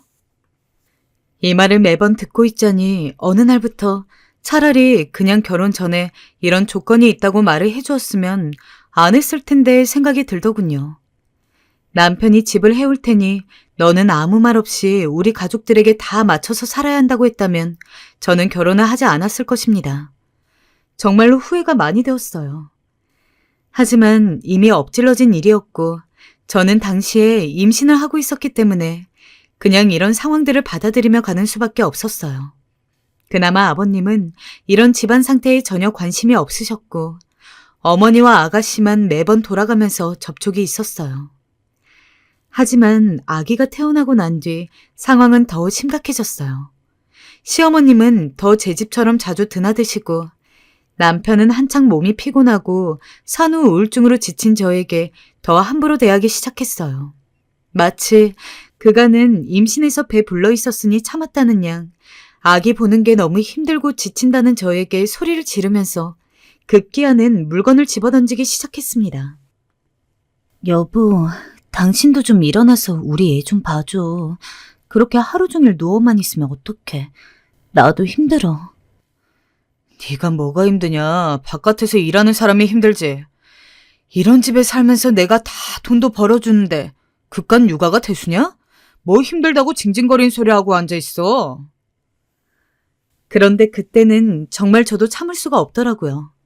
견딜 수 없는 육아 스트레스에 저런 말이나 하는 남편까지. 저는 그대로 남편이 던진 물건을 던지며 소리를 쳤어요. 당신 돈 벌어오면 끝이야? 나도 차라리 밖에 나가서 돈 벌고 싶어. 근데 지금 내가 그럴 수 없잖아. 당신이 육아 조금이라도 도왔으면 나도 이런 말 안 해. 정말 손가락도 안 하면서 나한테 모두 맡기면 어쩌라는 거야? 야, 애 보는 걸 뭘 둘이서 해. 우리 엄마는 바깥 일하면서 나랑 여동생 다 키웠어. 옛날 할머니들은 4명, 5명 낳아도 잘만 키웠다고. 근데 넌 하나 낳고 키우면서 그게 뭐 힘들다고 이 난리냐? 참나, 너 그냥 힘들다고 나한테 떼쓰고 징징거리고 싶은 거잖아. 내가 그 속을 모를 줄 알아? 그리고 뭐 산후우울증? 야, 애 낳고 우울증 걸리면 우리나라 여자들은 다 우울증 걸렸겠다. 이게 어디서 말도 안 되는 말을 짓거리고 있어. 남편이 하는 말 한마디 한마디는 제 생사를 찌르는 마냥 아팠어요. 이 정도면 예상 가셨겠지만, 네, 저희 남편은 폭력 남편이었어요. 언어 폭력을 서슴없이 해대고 신체적으로 저를 위협하면서 즐거움을 느끼는 정말 최악의 인간이었습니다. 언젠가는 한번 던진 물건에 아이가 맞을 뻔한 적도 있었어요. 본인도 나름 아빠라고 아이가 제가 맞지 못하도록 막는 것을 보더니 그제야 손을 내리더군요. 3살밖에 안 된 아기가 제 엄마를 보호하겠다고 몸을 움찔거리는데 저는 그 모습을 보면서 이 상황은 분명히 정상이 아니라는 것을 감지하게 되었습니다. 우는 제 얼굴을 아기가 보고 그 작은 손으로 억지로 제 손을 잡아서 제 얼굴 가까이로 올리더니 눈물을 닦게 하려고 용을 쓰는 것이었어요. 이렇게 어린 생명에게 어쩌자고 이런 장면을 보게 한 건지 가슴이 찢어질 것 같았습니다. 이후로 저는 어떻게든 견뎌보자, 나만 참고 살면 될 것이다 하면서 버텨보기로 했으나 그럴수록 인생은 더욱 매섭게 제 얼굴을 핥혔어요. 그리고 어느 날은 정말 수치스러운 일이지만 제가 남편에게 빌었던 일도 있었어요. 남편이 술을 잔뜩 마시고 들어온 날이었는데 저도 모자라서 아이한테도 손을 댈 것 같더라고요. 술을 마시면 물건 던지는 버릇이 특히 더 심해졌는데 예전엔 그래도 아이를 안고 있으면 던지진 않았는데 이젠 아이를 안고 있어도 막 던지더라고요. 그날은 혹여나 아이가 다칠까봐 무조건 제가 잘못했다고 바짝 엎드렸더니 남편은 그런 모습을 보고 더 우스웠는지 웃기 시작했습니다. 꼴 좋다, 꼴 좋아. 그러니까 누가 남편한테 대들래? 남편이 힘들게 돈 벌어오면 고맙다 감사하다 저를 할 노릇이지. 그러니 왜 대들긴 대들어? 아, 너 그리고 우리 엄마한테 잘해라. 어? 엄마가 저번에 그러는데 자기가 요리 좀 제대로 하라고 한마디 했더니만 네 표정 안 좋았다더라. 엄마한테 표정 관리 잘하고, 엄마가 시키는 심부름도 잘하고, 엄마한테 꼬박꼬박 안부 전화 놓고, 나 낳아준 부모님이면 네 부모님이나 마찬가지니 똑바로 모시라고. 알아듣겠어? 그런데 그 말을 듣는데 순간 이런 생각이 들더라고요. 이런 환경에선 우리 아이도 제대로 키울 수 없다는 생각이요. 저야 뭐 이미 망가진 인생이니 그렇다 쳐도 이 작고 죄 없는 어린 생명만큼은 이런 아빠 밑에서 도저히 자라게 할 수가 없었어요. 모성애라면 모성애일까요? 저는 그렇게 남편을 한참 두고 보다가 이혼하겠다는 말을 던졌습니다. 이혼할래요. 도저히 당신이랑은 못 살겠어요. 뭐? 이혼? 야, 너 그 갓난쟁이 애 데리고 어떻게 살 건데? 나 없이 어떻게 살 건데? 뭐 방법이 있긴 하냐? 어? 야, 너 지금 이혼이란 말로 나 협박하려 하는 거지? 감히? 그래, 어제 해보자, 이혼. 아, 나가! 당장 내 집에서 짐 싸서 나가라고! 그러면서 남편은 화가 나며 저에게 소리를 지르고 밖으로 나가라며 내쫓았습니다. 한겨울 억지로 떠밀려 나가면서 쫓겨나던 그날, 저는 집 앞 횡단보도를 건너는데 옆에서 차가 오는데도 피하지 않고 그냥 멍하니 천천히 서 있었어요. 내 삶이 너무 혐오스럽고 수치스럽고 그냥 이대로 삶이 어떻게든 끝났으면 좋겠다는 생각뿐이었어요. 그런데 무슨 일인지 그 혼잡한 도로에서 차들이 다 저를 비켜가고 점점 한적해지더군요. 어쩔 수 없이 그냥 걷고 걸어서 공원을 돌고 돌다가 다시 집으로 돌아가서 남편에게 비는 수밖에 없었어요. 너무 춥고 힘든 날이었거든요. 들어가 보니 아이는 엄마 어디 갔었냐며 저에게 와락 안기는데 남편은 그 뒤에서 있을 수 없는 말을 저에게 하더군요. 너 이제 나한테 잘해. 안 그러면 이혼이야. 살림 똑바로 하고 나 신경 쓸 거 하나도 없게 만들어. 알았어? 네 주제라 알라고. 남편은 손가락으로 제 머리를 톡톡 치며 저따위 말을 하는데 이때 정말 머리가 핑 돌면서 저도 무슨 정신으로 말했는지 모르겠지만 어쨌든 뭔가에 이끌려 말하게 되었어요. 이혼해요. 뭐? 남편이 어이가 없다는 듯이 대묻더군요. 야, 너 이혼하면 너는 뭣도 없고 또 쫓겨나는 거야. 네 몸만 갖게 나가게 할 거야. 이게 뭘 무서운 줄 모르네? 알았어요. 이혼해요. 저만 나갈게요. 남편은 그 말에 더 분을 못 참고 고성을 질러대는데 저는 멍하니 제 짐을 챙겼어요. 이대로 사나 저렇게 사나 나는 정말 어떤 방법으로든 내 생을 원만하게 유지하긴 힘들 것이다 싶더군요. 아기를 위해서라도 살아보려고 했지만 남편의 분노와 시댁의 괴롭힘을 번갈아가면서 계속해서 견딜 자신이 없었습니다. 아기와 같이 가겠다고 말해보려 했으나 이미 남편은 또 뭔가를 집어던지고 있었고 아기가 놀라는 모습을 보니 그럴 수 없었어요. 그리고 마음 한편으론 아무리 그래도 아무것도 없는 나보다는 아기가 제 아빠와 있는 게 경제적으로는 낫겠지 싶더라고요. 이 좋은 집에서 산다면 굶고 살지 않을 테니 말이에요. 저는 이렇게 멋지고 좋은 집에서 단 한 번도 행복하다고 느껴보지 못했지만 그래도 남편이 아이에게 아빠로서는 잘했으니까 시어머니도 아가씨도 제 손녀와 조카에게는 잘했으니까 말입니다. 이 집에서 저만 사라지면 될 일이었어요. 남편도 몇 번이나 저에게 했던 말이었어요. 이 집에서 너만 사라지면 된다고. 그럼 아무 문제가 없다고 했습니다. 그렇게 저는 생가슴을 도려내듯 아기를 안고 한번 입을 맞추고 짧게 기도를 한 뒤 나오게 되었어요. 그 뒤의 사정은 어쩌면 남편과 살 때보다 더 혹독하게 느껴졌어요.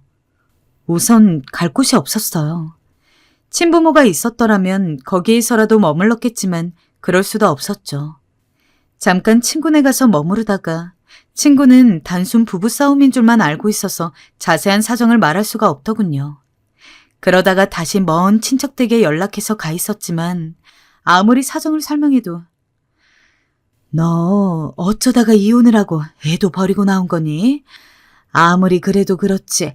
당장 집에 들어가라. 그게 좋겠다. 하고 저를 질책하듯 말씀을 하시는데 오래 머무르기가 힘들었습니다. 그래서 조그만 월세방이라도 얻을 수 있도록 일거리를 찾아서 겨우 나오게 되었어요. 거의 5년간 경력 단절이 되었기에 예전 같은 직장은 다시 들어갈 수 없었고 대신 시간은 있었기 때문에 낮에는 마트에서 일하고 밤에는 편의점에서 일했어요. 그렇게 해서 겨우 월세를 내고 보증금을 만들어서 사는 신세가 되었으나 그 사이사이 제 마음에 물밀듯 들이치던 아기를 향한 그리움, 이혼의 서름과 비참함은 말로 다 할 수 없었어요. 아기가 미친 듯 그리워졌던 그 밤들을 이기기 힘들어 억지로 야간에 편의점에서 알바하고 일을 하면서 견디려고 애썼고 어떻게든 그때 나쁜 선택을 하지 않고 견뎌주었던 제가 어쩌면 대견하다고 느껴질 정도입니다. 그러던 중 제 사정을 딱하게 보신 편의점 사모님께서 말을 하시더군요. 지연 씨, 그러지 말고 다른 일을 좀 해보는 게 어때? 네? 제가 뭔가 잘못을 했나요? 아니, 그게 아니라 안쓰러워서 말이야. 이렇게 젊은데 애기 엄마가 애기도 못 보고 이렇게 힘들게 사는 게 안 돼서 그래. 아직 젊고 머리도 돌아가니 다른 걸로 좀 자리를 잡아서 얼른 애기도 데려오고 해야지. 우리 딸도 사위랑 사이가 안 좋아. 그래서 내가 일 절대 그만두지 말고 공부하라고 했어. 능력 키우라고. 네, 감사합니다, 사모님. 이 말을 들으니까 뭔가 가슴이 쿵하더군요. 당시에는 저는 쉬지 않고 일을 하고는 있었으나 겨우 월세를 내고 생활비를 내며 아주 조금의 저금을 할 수 있었을 뿐 크게 제 상황을 바꿀 순 없었어요. 그런데 사모님 조언을 듣고 많은 고민을 하다가 인터넷으로 이것저것 검색을 해보니 장기적으로 제가 할 수 있는 일로는 부동산 쪽 일이겠더군요. 그래서 결국 밤에는 편의점에서 알바를 하고 낮 시간에는 학원을 다니면서 정말 힘들게 공부를 했어요. 강의 시간에 졸기도 했지만 떨어져 있는 딸을 생각하니까 정말 이악물고하게 되었어요. 몸은 너무 피곤하고 힘들었지만 이보다 더한 일도 못할까 싶어 공부 관련 카페들도 가입하고 틈틈이 집에서도 공부하고 인생 그 어떤 때보다도 절실하게 1년가량 매달려서 자격증을 겨우 땄어요. 이후 그간의 일들을 정리하고 부동산 쪽에 들어가서 일을 배우게 되었는데요. 처음에는 급여도 적고 이렇다 싶은 건 없었지만 그간 제가 아주 작은 집 하나 제 이름의 재산이라고 부를 수 있는 무언가가 없어서 그렇게 무시를 당하며 살아왔던 것을 생각하니 갈수록 부동산 쪽으로 들어오길 잘했다는 확신이 들더군요. 일을 해나가면서 꼭 내 명의의 집을 얻고 거기서 아기를 데리고 나와서 내 능력으로 키워가며 살리라는 결심이 확고해져 갔어요. 그러던 어느 날 남편에게서 연락이 왔어요. 네가 아기 버리고 나가버려서 나랑 엄마랑 얼마나 고생하는지 알아? 넌 가정을 깬 거야, 알겠어? 세상에, 어떻게 그 갓난아기를 버리고 나갈 수 있냐? 네가 사람이야?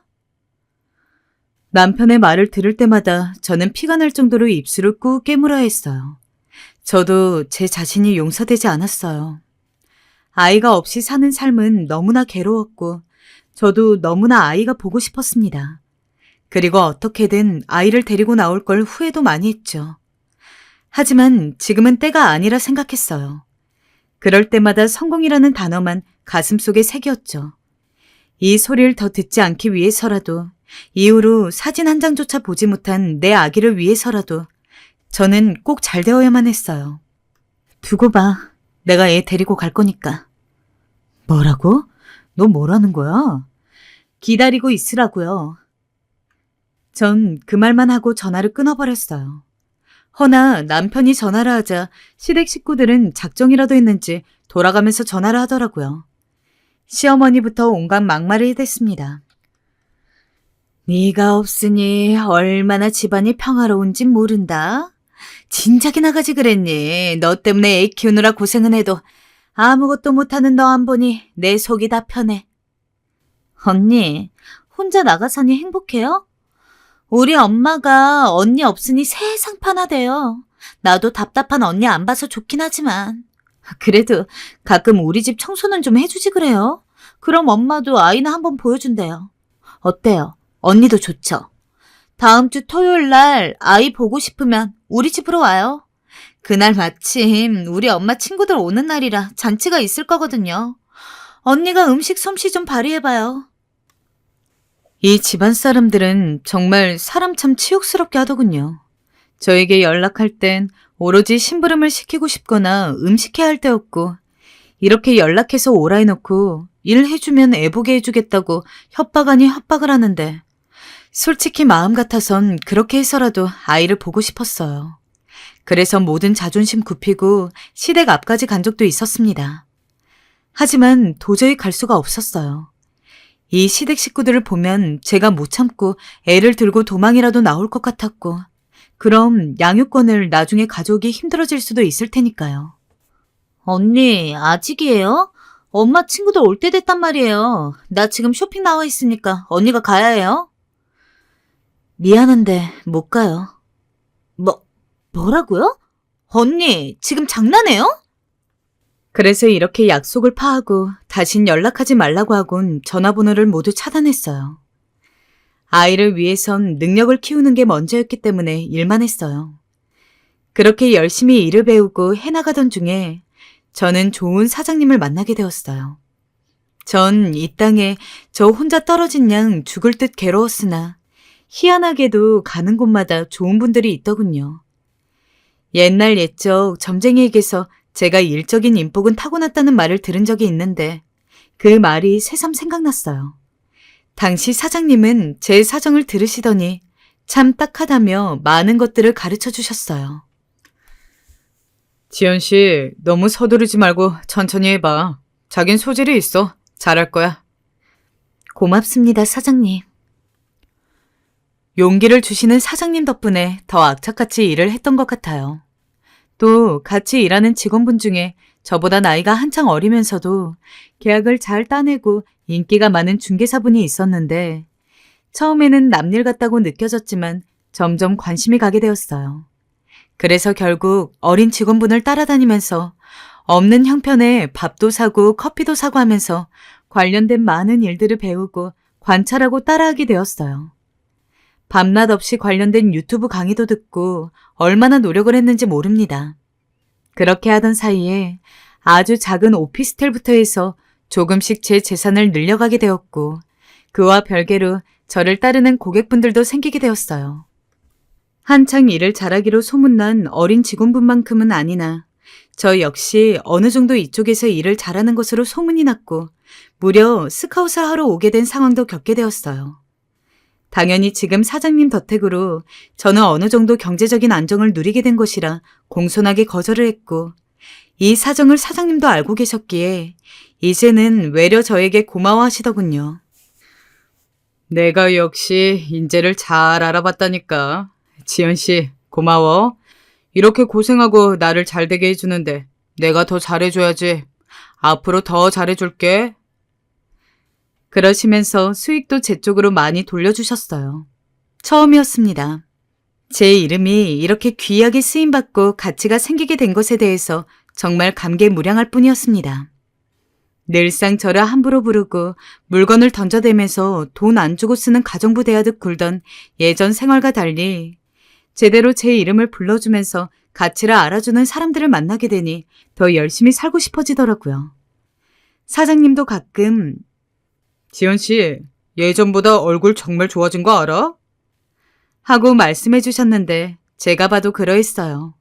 예전이랑은 달랐어요. 훨씬 사람 자체도 단단해졌고 더 이상 누굴 만나도 기죽지 않았어요.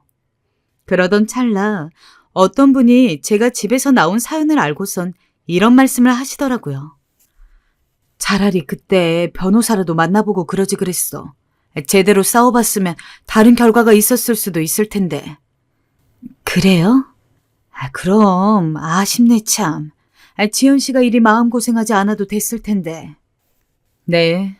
예전보다 인맥이 넓어지면서 다방면으로 지식이 쌓이다 보니 법 관련해서도 많은 것을 알게 되었는데 그제서 제가 정말 억울하게 못 만나와 이혼했음을 알게 되었어요. 물론 결혼 연차나 재산 분할에 있어서 그닥 유리하게 돌아갈 것은 없었고 어마어마하게 크게 달라진 것까진 아니었지만 정말 당시에 좀 더 잘 알고 제대로 싸웠으면 어땠으려나 싶더군요. 지나간 세월이 생각나 한편으로 씁쓸하기도 했습니다. 하지만 중요한 건 현재였어요. 지금은 사정이 달랐어요. 제 명의로 작은 건물도 있고 그 안에서 얼마든지 제 능력으로 아이를 키울 수 있는 상황이 된 지금이야말로 제가 당당하게 모습을 나타낼 수 있다고 생각되었어요. 그간 많이 알아보고 공부한 것으로는 당시 저를 쫓아낼 때의 남편 집보다도 시세가 높고 좋은 위치에 있기 때문에 제가 경제적으로 부족할 게 없더군요. 뭐로 보아도 엄마가 데려가서 키우는 게 나쁠 게 없어 보였으며 그 전에 남편이 폭력을 행사한 사진들도 증거로 몇 장 갖고 있기 때문에 여러모로 주장을 할 수 있다고 보여졌어요. 하지만 그 절차가 겨우 쉬워 보이진 않더라고요. 그래도 일단 어떻게든 소송을 시작해보려 했어요. 그렇게 나름 고민이 많던 차에 당시 제가 부동산 관련 일들을 하면서 벌이고 있던 SNS를 봤는지 신우이로부터 연락이 왔어요. 언니는 딸내미 보고 싶지도 않아요? 그렇게 나가서 애가 얼마나 힘들었는지 몰라요. 혼자 돈 벌고 배부르게 잘 사나 본데 적당히 하고 이제 그냥 다시 오빠랑 합쳐요. 갑자기 무슨 말이에요, 그게? 아니, 자식 버리고 나갔으면 이제 돌아올 때도 됐잖아요. 딸내미 잊어버리기라도 한 거예요? 얼척이 없을 정도로 당돌하게 말을 내뱉는 신우이를 보고 있자니 너무나도 황당했어요. 제 딸을 감히 입에 담다니. 저는 그런 신우이 얘기를 듣고 있다가 만나자고 했어요. 이유는 하나였어요. 딸이 어떻게 살고 있는지 궁금했기 때문이죠. 그래서 아이를 만나기 위해 약속을 잡고 가보니 어째 제가 생각했던 그림이 아니었습니다. 그렇게 떵떵거리며 살던 집이 아닌 다른 주소로 저를 부르기에 가봤더니 얼마 안 되는 시간 동안 시댁 사정은 상당히 변했더군요. 시댁은 일단 아파트가 아닌 작고 쓰러질 것 같은 빌라에 살고 있었는데 들어가 보니 아가씨와 일어나지 못하는 시어머니가 있었어요. 그래, 이제야 왔냐? 시어머니는 절 못마땅한 눈으로 쳐다보고 있었어요. 어찌된 영문인지 몰라 집안을 둘러보는데 제 딸은 학교에 갔다고 하더라고요. 일단 사정을 들어봐야겠다 싶어 물었습니다. 예전에 살던 집은 어찌 되고 여기 살고 계신 거예요? 그러자 아가씨는 한숨을 푹 쉬며 짜증스런 말투로 그간의 사정을 털어놓았어요. 오빠 회사가 빚더미에 올랐어요. 그러면서 집도 정리되고 코로나 여파로 갖고 있던 것들도 다 팔 수밖에 없었어요. 오빠는 일 알아본다시고 밖으로 돌고 있는데 집 안 들어온 진 한 달도 넘었고요. 근데 애 키울 사람이 있어야 말이죠. 보다시피 엄마는 아프고 나도 직장 나가야 할 처지인데 누가 애를 봐요? 정말 짜증나 죽겠어.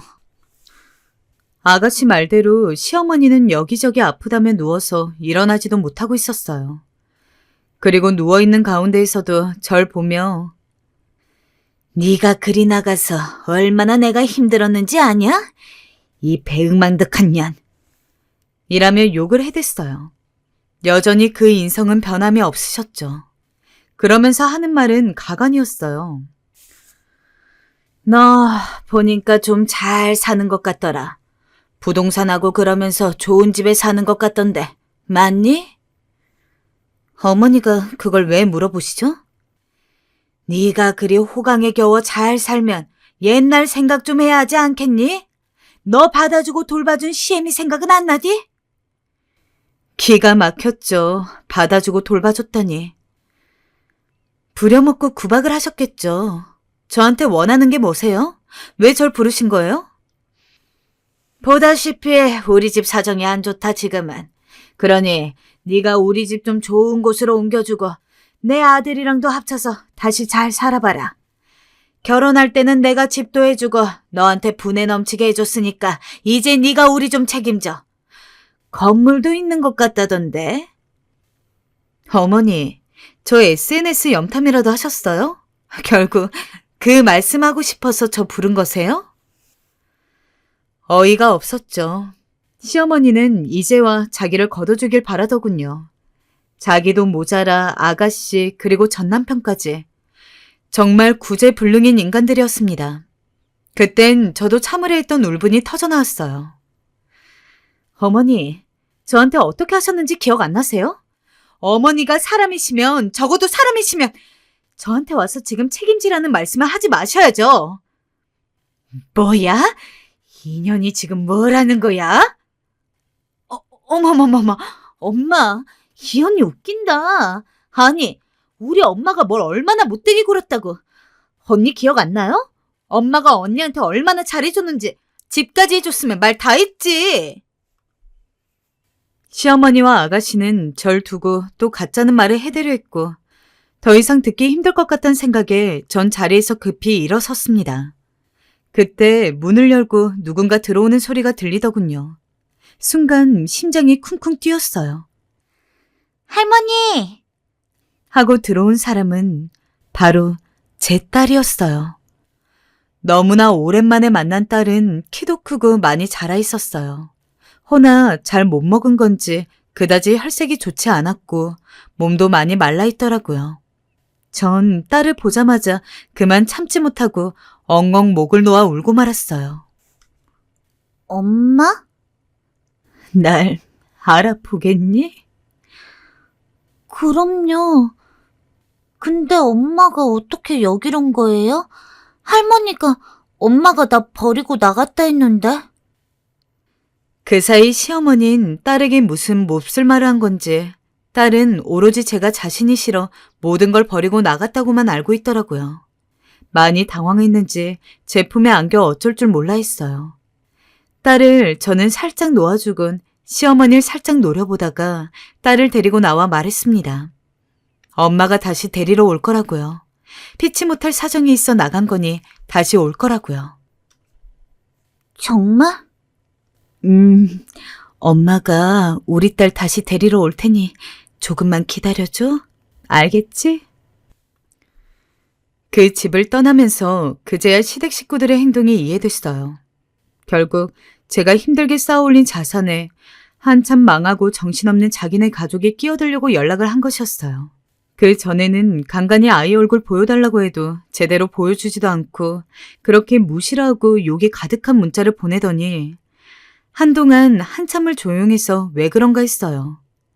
그 사이 집에 나름의 풍파가 있고 수습하러 다니느라 여간 고생한 게 아니었나 봅니다. 그러다가 제가 좀 일이 풀렸다는 것을 알고 아이를 이용해서 이렇게 발을 걸치려고 하는 것이었죠. 더 괘씸했고 이젠 이것들이 인간으로 생각해선 안 되겠다는 마음마저 들었어요. 허나 그 집 식구들은 제가 돈을 지불하거나 하지 않는 이상 당장 이 상황에서는 곱게 놔줄 리가 없었고 거머리처럼 들러붙을 게 뻔했죠. 또 법적으로 알아보니 제 뜻대로 양육권을 변경해서 가져오려면 나름의 판단이 필요한 자료들이 있어야 하더군요. 무조건 감정적으로 우길 수만도 없는 일이라 일단은 저도 고민을 해야 했어요.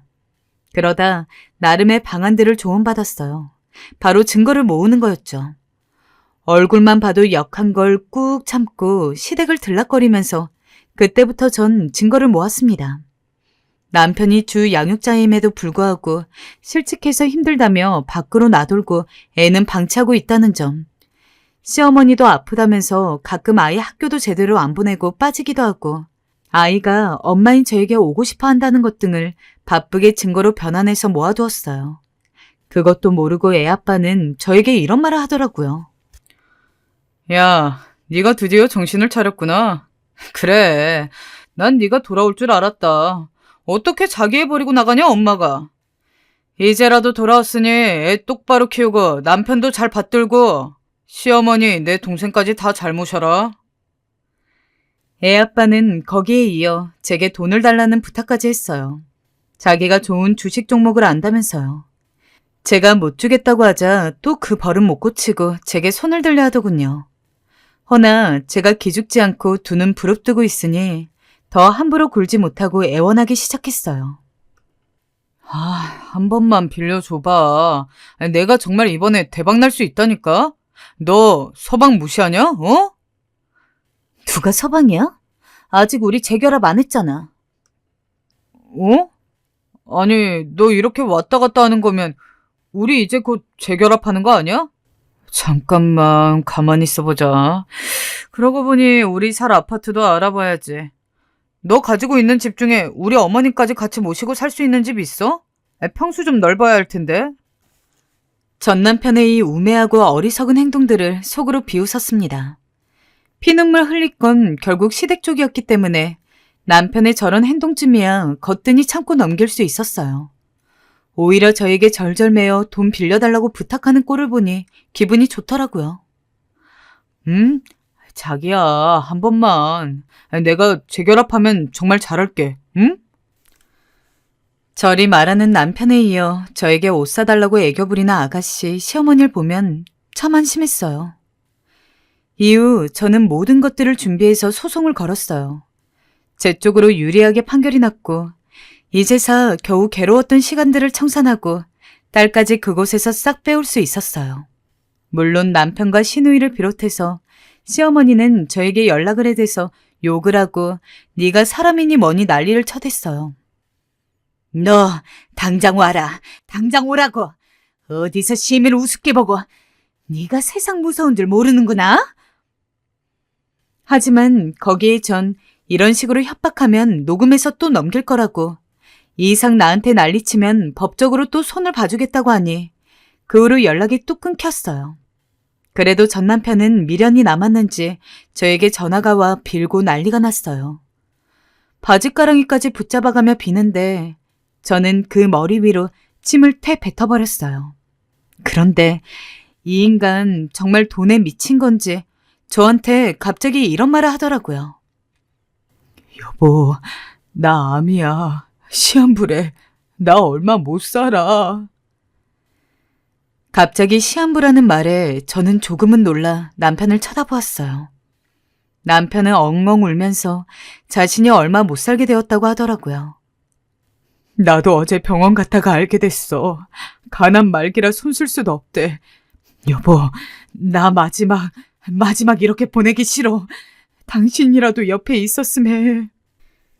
이게 진짜인지 아닌지 확인할 길이 없어 한참을 멍하게 있다가 남편을 따라 병원을 갔습니다. 그리고 이게 사실인 걸 알게 되었죠. 하지만 제 결심이 흔들리진 않았어요. 그간 전 남편에게 당한 게 너무 커서 남편이 곧 죽니머니 해도 연민도 동정도 들지 않더라고요. 만약 남편이 절 내쫓고 나서 저에게 조금이라도 반성의 기미를 보였다면 안쓰러운 마음에 병간호라도 했을 거예요. 그런데 아무리 애아빠라 할지라도 그러고 싶지 않더라고요. 지금 남편은 시한부의 인생을 살고 있고 아이도 알고 있는 상황이에요. 간혹 아이가 아빠 보고 싶다고 하면 보여주기는 해야겠다 생각은 합니다. 저에겐 몹쓸 놈이지만 아이에겐 아빠이니 죽기 전에 그래도 좋은 기억들을 안겨주기 위해 부모로서 최대한 노력할 생각이에요. 그리고 남편이 죽더라도 저는 저대로 이렇게 홀로 계속해서 열심히 살면서 아이를 잘 키워나갈 생각이에요. 처음에는 이혼, 남편의 죽음이란 상황에 크게 눌려 있었지만 작은 계단들을 밟고 나니 조금은 잘 살아갈 수 있을 거란 자신감이 생깁니다. 저 잘해내고 있는 건 맞겠죠?